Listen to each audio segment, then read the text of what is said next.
बिस्मिल्लाहिर्रहमानिर्रहीम। अस्सलाम वालेकुम। Welcome back to my channel Islamic course with इकरा।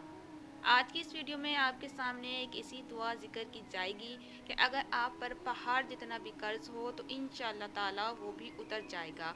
और ये दुआ हदीस पाक में मौजूद है। अव्वल तो ये कोशिश करें कि आप किसी से कर्ज ना लें।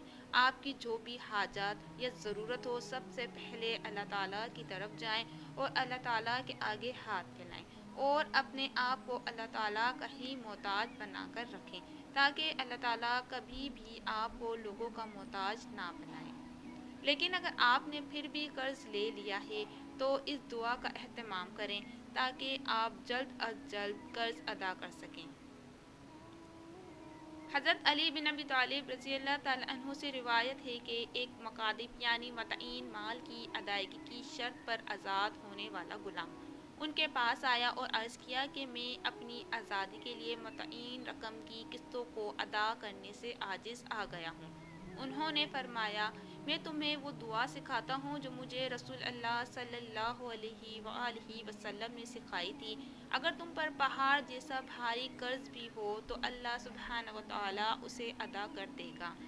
ये दुआ पढ़ो, अल्लाहुम्मा क़्फ़िनी बिहलालिका अन हरामिका व अग़नीनी बिफ़ज़लिका अम्मन सिवाका।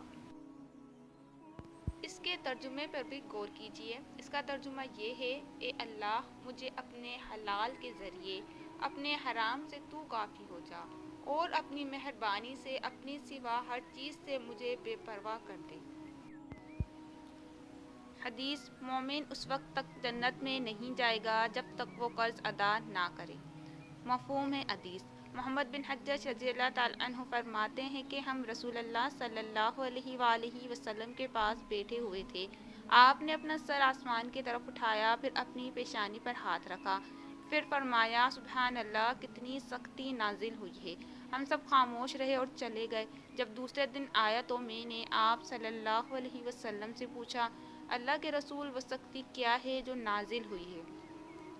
आप सल्लल्लाहु अलैहि वसल्लम ने फरमाया, कसम है उस ज़ात की जिसके हाथ में मेरी जान है, अगर एक शख्स अल्लाह की राह में मारा जाए, फिर ज़िंदा किया जाए, फिर कत्ल किया जाए, फिर ज़िंदा किया जाए, फिर कत्ल किया जाए और उस पर कर्ज हो तो वो उस वक्त तक जन्नत में नहीं जाएगा जब तक उसका कर्ज अदा न हो जाए।